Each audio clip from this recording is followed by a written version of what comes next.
Hello, you wonderful people, and welcome to another episode of Super-Fanta-Fi. This being a show, we're talking about TV shows of the supernatural, fantasy, and or science fictional genre. For today's episode, I'm going to talk about the season premiere of Manifest. Great season premiere. A lot of really interesting things went down in this episode, so let's break it down. So it has been, basically 2 years since the season 3 finale. And I was curious, because obviously we know that Cal came back when Grace died. So I was like, at first I was thinking like, wait, was he going to hide for 2 years? It's like, no, especially when we see like, oh, he's going by the name Gabriel, kind of being low key, because I was like, who's Gabriel and why are they calling Ben? Are they someone from Flight 828? It's like, no, it's Cal's name that he's using to kind of hide from the government, because only the inner circle, so everyone that needs to know, that being Jarrett, Zeke, Vance in them, like that small circle, because I guess like the whole, I don't remember like, wasn't the whole Eureka program still going on at the time, but I guess with everything with 828, maybe the government's kind of taking control of that, so, well yeah, Vance and them were kind of on the outs of all of that, right? I should have rewatched season 3 in preparation for this, but I didn't. There was already issues there, so I guess it's like, that's why him and his squad are just kind of like doing their own thing, and kind of, the only scientist it seems like they have working on this is Sanvi, so, either way, so they're the only ones who are in, and I don't even know if like, maybe Vance is the only one that knows about Cal, who knows if like the rest of the squad actually knows or not, so, that's actually a really heartbreaking thing, is like the day he came back to his family, Olive ripped into him, because it's like, right, you let her back in. He's like, I thought it was part of the callings. I didn't know. And it's like, we told you to get rid of her, told you not to trust her. Mom wanted her out of the house, and you let her back in, and she killed Mom. And that's the heartbreaking thing for Cal. It's just like, it's like, right, his dad would never say it, his aunt would never say it, but his sister saying it, it cut deep. It's like, so much, it's like, right, he tried to do everything, and it's just like, right, he walked away with no answers. It's like, right, I'm 5 years older, the fact of the matter is, Mom's gone, Eden's gone, she's taken by Angelina, and also the police are no longer looking for Angelina or Eden because they believed them to be dead, but we see by the end that was by Angelina's design. Because it's like, right, the best way to make people stop looking for you is for them to think you're dead. And so Ben's the only one looking, because everyone else is telling him, because he's become obsessed with it. It's the only thing that's been driving him for the past 2 years. Understandably, it's like, right, you already lost Grace, and he feels like he owes it not only to Eden, but to the rest of that family. Like, they're all missing holes in their hearts from losing Grace. At the very least, if they can bring Eden back, then it's almost, it doesn't fill the hole entirely, but he feels like he's able to honor Grace by saving their other child. And it is that sad thing of, Michaela points out, it's like, you have 2 other kids here that you aren't really paying attention to. You're so focused on the one that you're missing. What about the one that disappeared for 5 years? Because even Cal feels like he's kind of a ghost in front of his dad. It's like, right, like, Cal's probably still scared and confused and worried about everything. It seems like him and Olive are in a better place, obviously. They're able to have breakfast together. She's trying to make their moms, like, special, like, pancakes or something like that, but she can't quite get it right. I'm assuming that's going to be an element where we see, like, by the end of the series, she'll have cracked it. I think that'd be kind of a nice little thing that they set up now at the beginning and solve it by the end of the series finale, that she can make the pancakes or whatever it was that she was trying to make. But also the interesting thing to note, too, is that Cal hasn't had any callings in those 2 years, which, and I think maybe it's in conjunction with, maybe because Ben's kind of been ignoring his or something like that, or maybe because, I think there is almost like this mental thing to it, that maybe Cal felt so disconnected from everything, it took a while for everything to kind of click back into place to bring him back into the fold, or maybe the timing, it is a timing thing. It's like, now it's when you return to the chessboard type of situation. Who knows? Because the calling that connects him and Michaela ends up leading them to this guy Henry, which at first I was like, is he an 828 passenger? And then when Vance was like, oh my god, he was a guy in Singapore that was supposedly executed, I was like, oh, I think I remember him. Like, because when the 828 like hate stuff like really hit its fever pitch, was like, I think they talked about him on the news, like him being executed. But it seems like that was Singapore's lie, but apparently they gave him to China. And Vance's summation is, well, the US is leading in the whole 828 like looking into that, reading into that. So the only God, what was I thinking? The only other country that is kind of on par with the U.S. when it comes to that 828 research is China, which we saw they tried to do that to Henry, but had, like, I guess the calling or whatever activated, and it kind of blinded everyone, and he was able to escape and somehow found his, like, shipped himself to the U.S. so that he can meet with Cal. So he had somehow landed with the black box, but then when Vance and Sanvi are playing through the black box again, the black box to the original 828, when they listen to it, it's like, wait, this is audio that was from Eureka, because now they have the black box that was in Eureka when the plane like disappeared, but now it's like, wait, it doesn't make any sense. Why would audio from the original have the pilot saying, help me, even though he doesn't say that until 5 years later more than 5 years later, because there was like some time skipping here and there in the later, from like 2 to 3 maybe, seasons 2 to 3. Either way, with all that going on, it's like, okay, so once again, we all know there's some time travelness to all of this, so could it be a situation of when he disappeared, he went back to where he was piloting 828? Like, there is a time travel thing, but once again, my thought was like, right, there was a theory of like, right, they're all dead and they were kind of resurrected, like their real bodies are like down at the, like with the real 828 because it really crashed, but they're kind of like copies, that whole thing. So it still doesn't explain like how, because maybe he teleported back to where he was in 828 during the original time skip of like the 5 years, and where did the wreckage of the plane go, or did they go in the same place? I have no idea. That's going to be the big mystery of like, okay, this black box is going to have some answers, because Cal believes that they can get back on the plane. I mean, their last, like, one of their last callings last season was like Cal and them. It was Cal, Sanvi, and Ben on the plane. So it might have the answers to everything. So that's definitely going to be interesting to see how that plays out.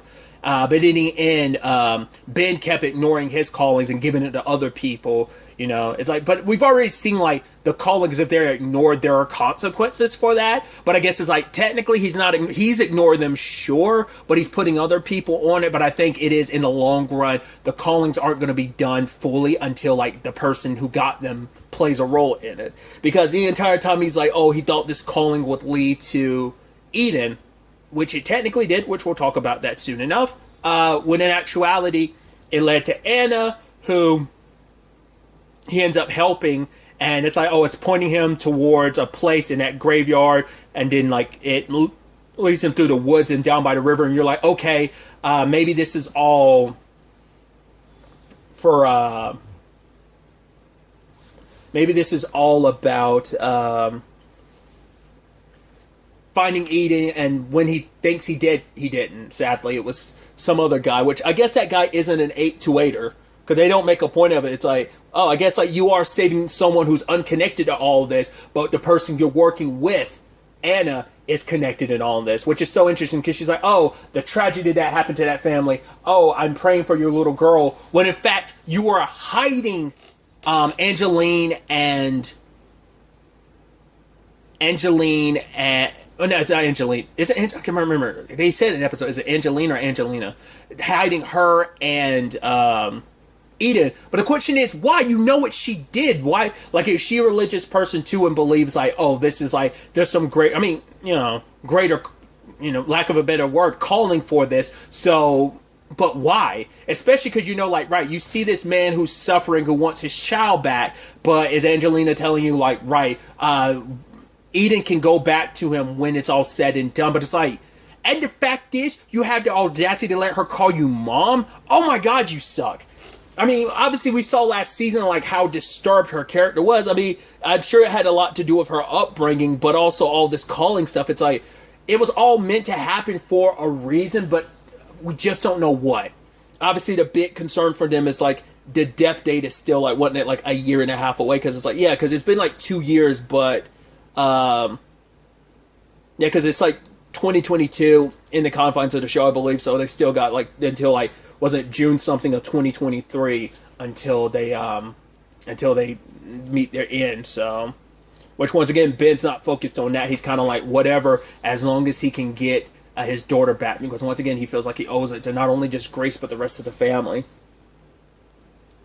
And Michaela kind of having that tough job of balancing all this. Like, she's having to fill the role in for Ben, who was in charge of the lifeboat, but he's so focused on Eden, he's not following the other responsibilities upon. I mean, we've seen, like, what that leadership role, the lifeboat thing, the complicated spaces it put Ben in last season. I can't imagine Michaela having to, like, hold all that for the past 2 years. That had to be hard.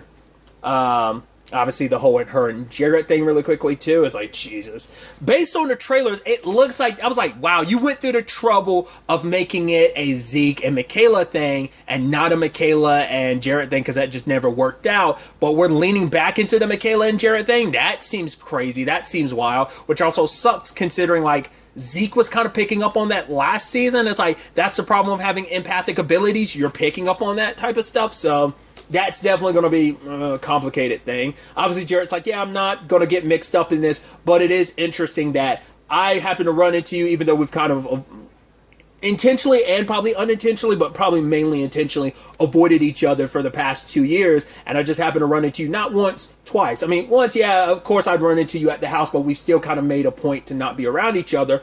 Oh, and also, you just happen to be at the port where I'm showing up, helping out with security and stuff, so it's like, yeah, it seems like the Callings are doing that on purpose, because I think at the end of the day, he has a role to play in this too, even as not, just like Olive does as well. Like, they are also pieces to this puzzle. They are calling adjacent people. Like, they are 828ers adjacent, like, right? That they all have their own roles to play in these stories because they've been advocates and helpers throughout all of this. Just like, so we'll see where things kind of go for Jarrett this final season. But it definitely feels like, just based on what I remember from the trailer, seemed like they were really leaning into the Michaela and him thing, which sucks.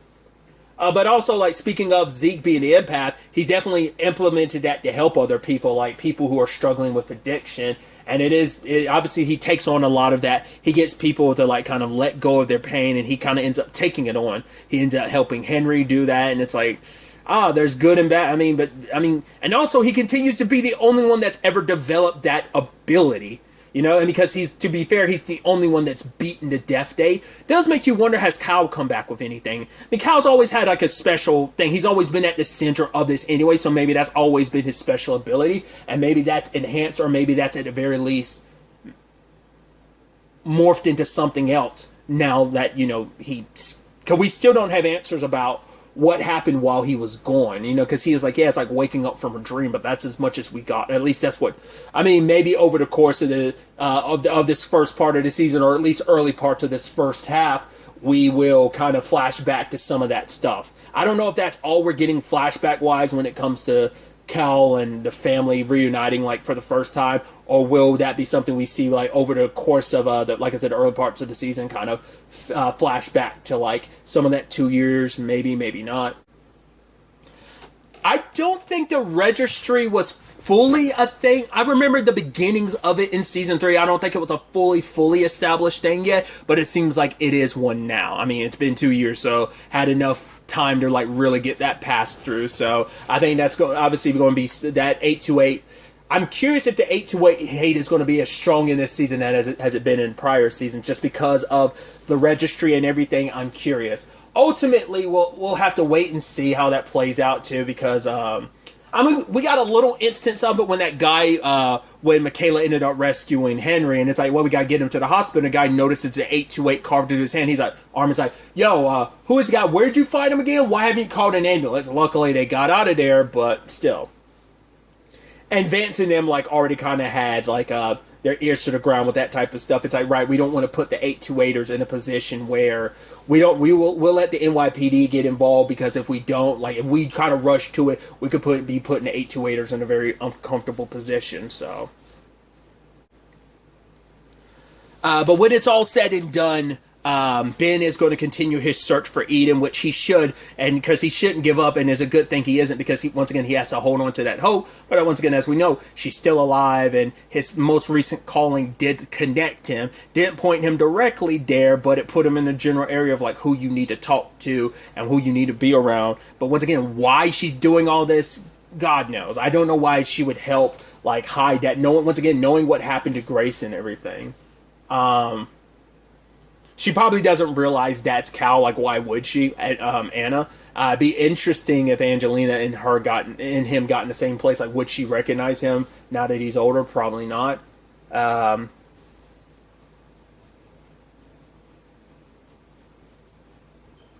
makes you wonder: has Angelina had any callings or not? Because, the calling. Because it seems like Anna had the calling, or is it? I'm wondering, is it Anna having the calling, or was it specifically? So it probably wasn't her calling initially. It was probably like Anna. It probably wasn't her calling initially. It was probably Eden's, like the whole wind thing. Because she's like, yeah. Did it stop for you? And she was just like, yeah. I'm like, what? Like, she seemed like she was just going with the flow with Ben's calling. So because it's not her calling, I think the only calling she had this episode was the one with the when Ben was burning the death certificate and like ash starts falling and then like wind start blowing. But it could be one of those instances of like it could have been like Eden's calling that she just got wrapped up in. But it's like, but obviously we've seen instances of where like, yeah, you can share the same calling, but also you could have different callings at the same time, and like one person could have a calling and another person not get it. So maybe the first calling, the windmill and everything calling was hers because she was drawing it. Was Eden's, but this the ash falling down, maybe that one was actually Eden. So was actually Anna's. So maybe Angelina hasn't had one. Maybe she's in a very similar spot to Cal, which that could be an interesting thing if that's the case. If she hasn't had any callings, because I mean, who could you really go to for help? Because you're kind of super wanted. So if you like surface, it's an issue. But she's decided like going forward, she's going to like move on from where she is right now because Ben's too close now that, you know, this calling brought both Ben and her ended up having the same calling. So that's kind of an issue because what they have the same callings again, it can bring Ben even closer to Eden. So it's definitely going to be interesting to see where the next episode takes us going forward with all of this. But really, that's all I want to talk about. Till the next time we meet, be happy, be safe, live life to the fullest, and enjoy it. Good day, and goodbye.